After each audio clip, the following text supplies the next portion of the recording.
Hello everyone, my name is Madhusmita और आज हम लोग करने वाले हैं जनवरी मंथ के करंट अफेयर 2024 के पार्ट 2। दैट मीन्स आज फिर से हम लोग मोर 15 क्वेश्चन स्टडी करने वाले हैं। ठीक है, मोर 15 करंट अफेयर्स देखने वाले हैं और कल के जैसे तुम लोग को होमवर्क मिला था वैसे ही कुछ होमवर्क्स भी मिलेंगे आज। ठीक है, और तुम्हें उस होमवर्क्स को कमेंट में बताने भी हैं और साथ ही साथ जैसे कल का हमारा रिचुअल था। ठीक है, कि क्या करना था, क्वेश्चंस देखिए, क्वेश्चंस देखने के बाद क्वेश्चन नंबर 1 का जो आंसर है वो आंसर अपने नोटबुक में तुम लोग लिखोगे। ठीक है, ये लिख के क्या करना है, फाइनली जो आंसर तुम्हारे जितने करेक्ट होंगे वो तुम्हें कमेंट बॉक्स में बताना है, जो कि कल किसी ने नहीं बताया। तो आई होप कि आज तुम लोग बताने वाले हो कि कितना किसने सही किया। ठीक है, चलो स्टार्ट करते हैं क्लास को। Okay, first question is what is the rank of India in Henley Passport Index 2024? Henley Passport Index 2024 में इंडिया का रैंक क्या है?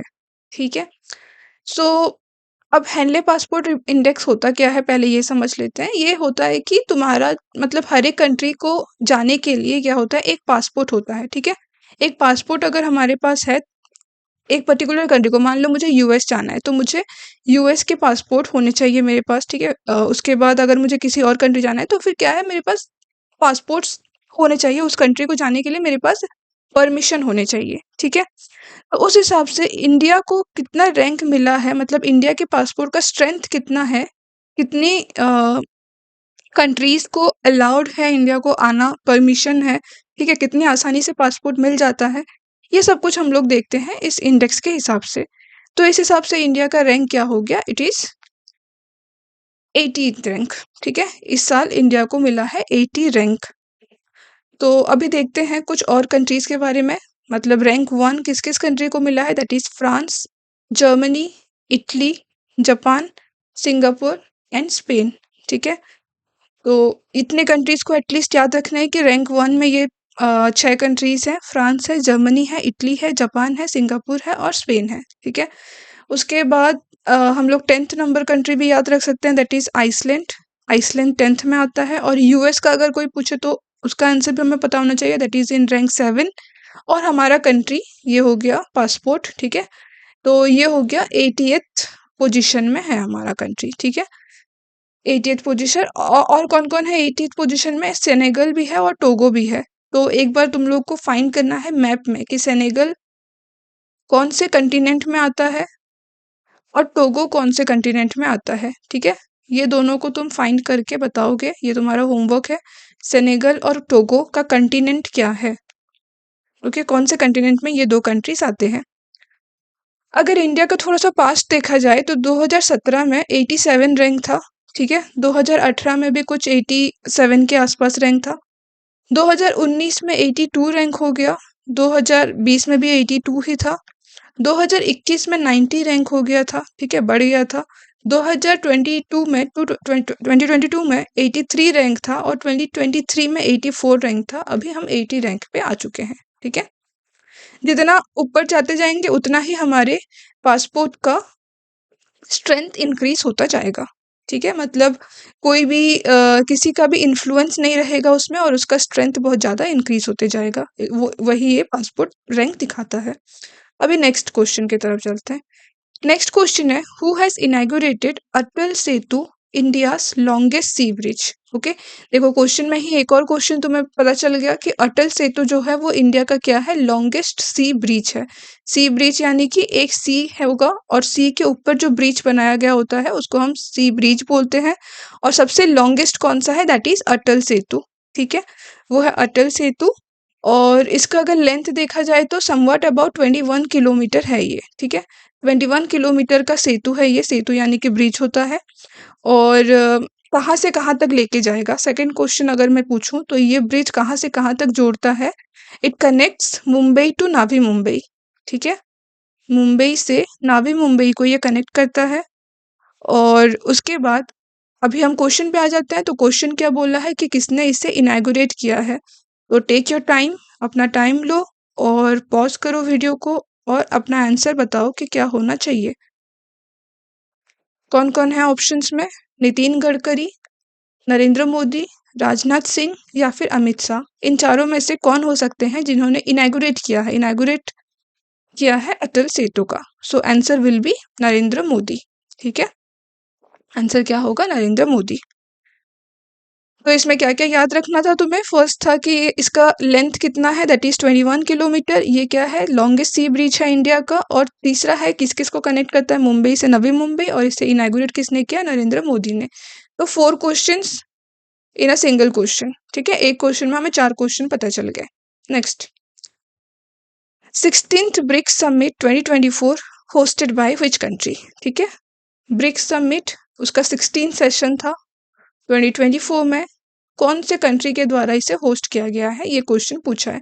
तो ऑप्शंस है इंडिया, साउथ अफ्रीका, रशिया या फिर चाइना। ओके, तो सबसे पहले हम ब्रिक्स का फुल फॉर्म लिख लेते हैं। क्या क्या है? ब्राजील, ठीक है, B for Brazil, R for Russia,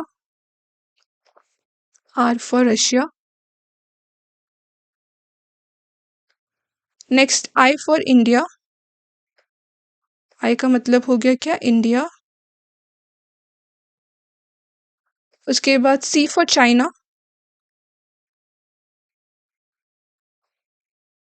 and S for South Africa. Okay, so these are 5 members of BRICS. ठीक है, ये 5 क्या है? मेंबर्स हैं। उनमें से 4 थे ब्राजील, रशिया, इंडिया और चाइना। ये 4 थे फाउंडिंग मेंबर्स, मतलब ओरिजिनल मेंबर्स थे। और साउथ अफ्रीका बाद में जुड़ा था। ठीक है, साउथ अफ्रीका बाद में जुड़ा था, बाकी 4 तुम्हारे फाउंडिंग मेंबर्स थे। और अभी 2024 में 16 समिट हुआ। ये होस्ट किया है किसने? रशिया ने होस्ट किया। और इसके साथ साथ और 5 एक्स्ट्रा मेंबर्स इसमें जुड़ गए। ठीक है, प्लस 5 मेंबर्स हो गया। कौन कौन? It is Iran, okay, Iran, next Ethiopia, उसके बाद इजिप्ट,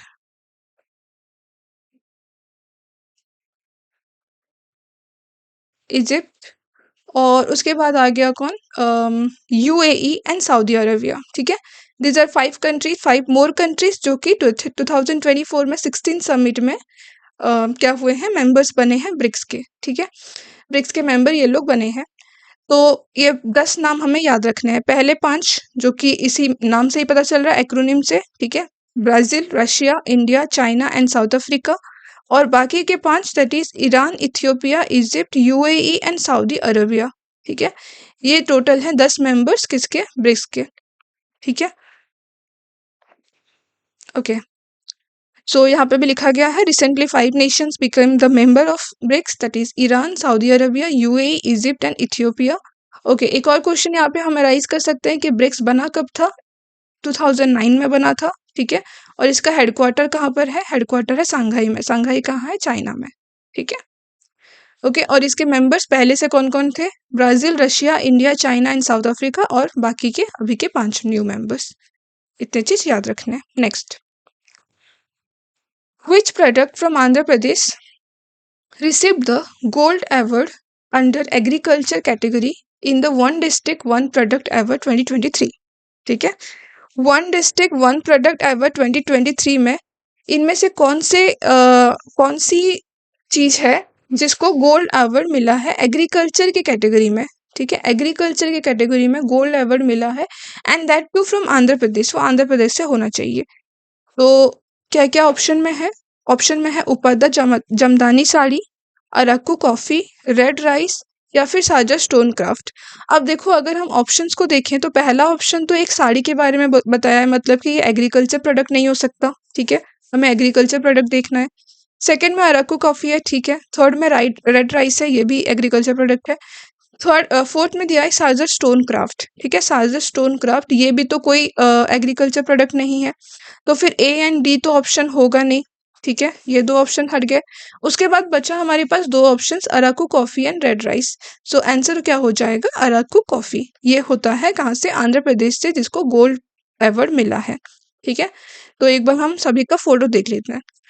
देखो ये है तुम्हारी उपादा जामदानी साड़ी। इसको क्या मिला है? गोल्ड मिला है इसे भी। ये भी आंध्र प्रदेश से ही है, ठीक है, ये भी आंध्र प्रदेश से है, इसको भी गोल्ड मिला है, बट नॉन एग्रीकल्चर सेक्टर्स में।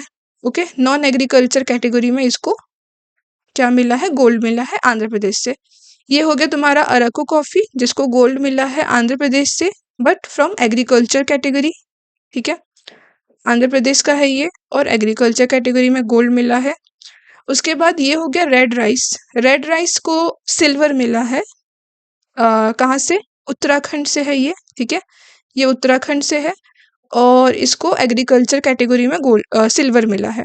और ये है साजा स्टोन क्राफ्ट। देखो स्टोन के ऊपर क्राफ्ट बनाए गए हैं, ठीक है, तो इसको सिल्वर मिला है, और ये उत्तर प्रदेश से है और नॉन एग्रीकल्चर कैटेगरी से है। ये नाम याद रखने हैं और कहाँ से हैं ये भी याद रखने हैं, ठीक है। किस कैटेगरी में मिला वो तो समझ आ ही जाएगा, बट कहाँ से है याद रखना है। तो गोल्ड किसको मिला? जामदानी साड़ी को, और अराकू कॉफी को। जामदानी साड़ी और अराकू कॉफी दोनों ही आंध्र प्रदेश के हैं, दोनों को गोल्ड मिला, ठीक है। रेड राइस को सिल्वर मिला, जो कि उत्तराखंड से है, और स्टोन क्राफ्ट, साजा स्टोन क्राफ्ट, उसको मिला क्या? सिल्वर, जो कि उत्तर प्रदेश से है। ओके, इतनी बात याद रह जाएगी। उसके बाद अब तुम्हें यहाँ पे एक होमवर्क है, एक होमवर्क लिख लो। यहाँ पे मैंने 3 स्टेट के बारे में बताया, आंध्र प्रदेश, उत्तर प्रदेश एंड उत्तराखंड, ठीक है। तो तुम्हारा होमवर्क ये रहेगा कि इन 3 स्टेट्स के कैपिटल लिखने हैं, इनके सीएम के नाम बताने हैं, और इनके गवर्नर्स के नाम बताने हैं, ठीक है। ये 3 काम करने हैं तुम लोगों को। आंध्र प्रदेश का कैपिटल, आंध्र प्रदेश का सीएम, आंध्र प्रदेश का गवर्नर, यूपी का कैपिटल, यूपी का सीएम, यूपी का गवर्नर, लाइक दैट उत्तराखंड का भी तीनों, ठीक है। चलो आगे। नेक्स्ट क्वेश्चन है, who is the author of the book संस्कृति के आयम? संस्कृति के आयम जो बुक है, इसके ऑथर कौन है? ऑप्शंस आर मनोरमा मिश्रा, पायल चौधरी, शेखर बंदोपाध्याय या वीके सिंह। सो आंसर क्या हो जाएगा? मनोरमा मिश्रा, ठीक है। ये है उनका बुक, यहाँ पे देखो लिखा गया है मनोरमा मिश्रा, इन्होंने लिखा था संस्कृति के आयाम, ठीक है। Next, in which wildlife sanctuaries two rhinos have been spotted after a gap of almost 40 years, ठीक है।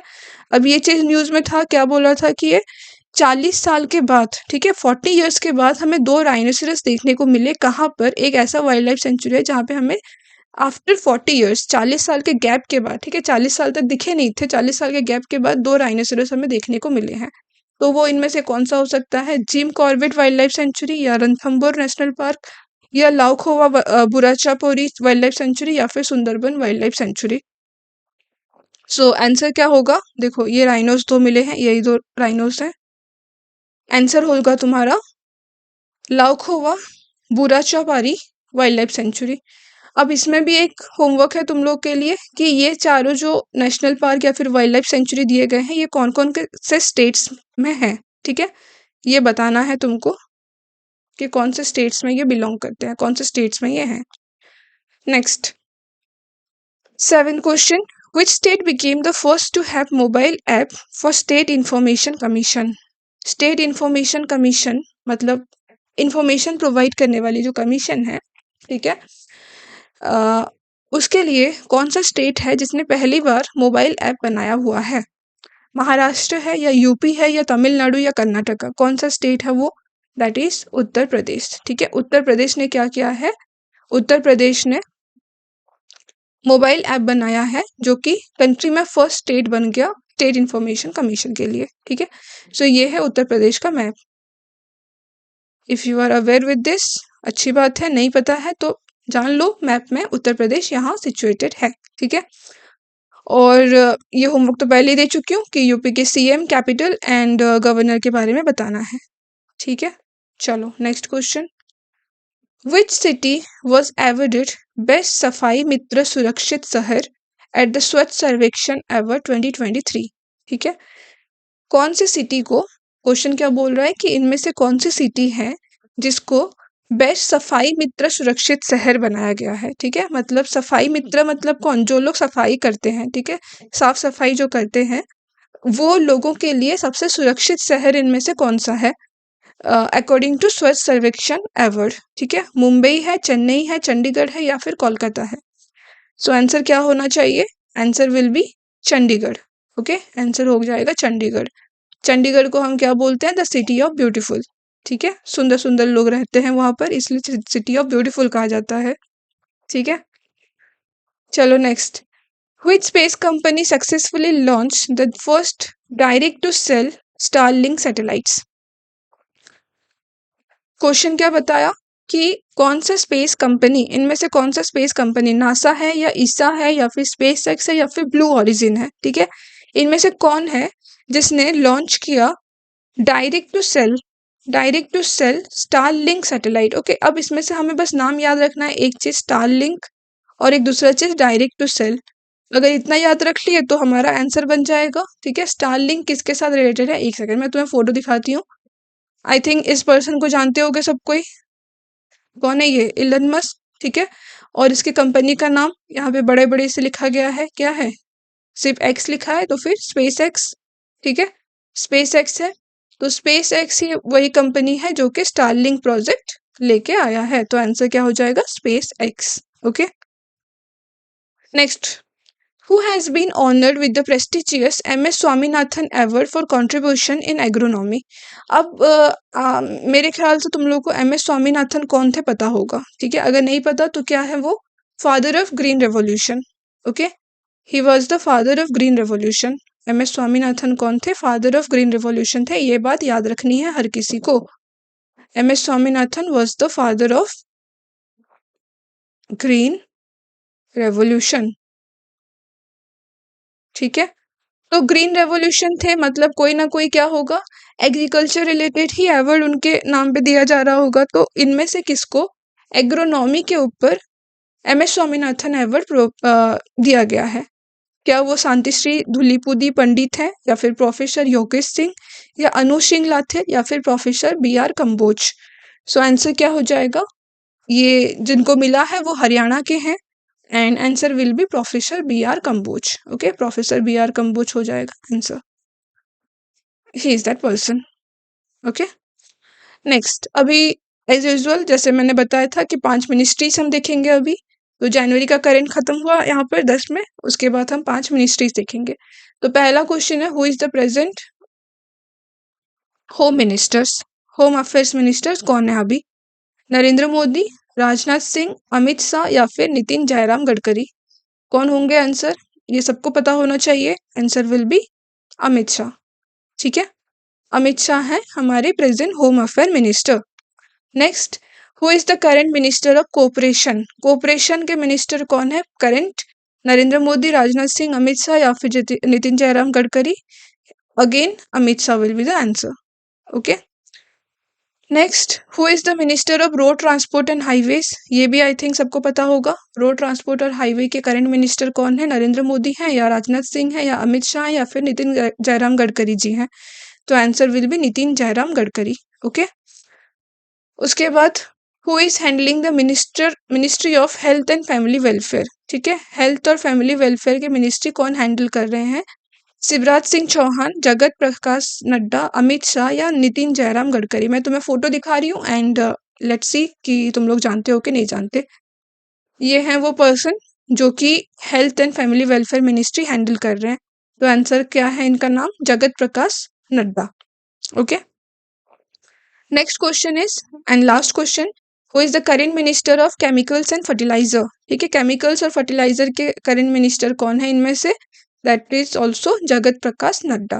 ओके, तो यहाँ पे हमारे क्वेश्चंस एंड होते हैं एंड आई होप कि तुम लोग बताओगे कि कितना तुम लोग सही किए हो, आउट ऑफ 15 कितना मार्क्स तुम्हारा रहा, एंड एज वेल एज सारा होमवर्क भी कंप्लीट करोगे। ओके, और अगर वीडियो अच्छा लगा हो, पसंद आया हो तो फिर लाइक जरूर करना। Thank you so much.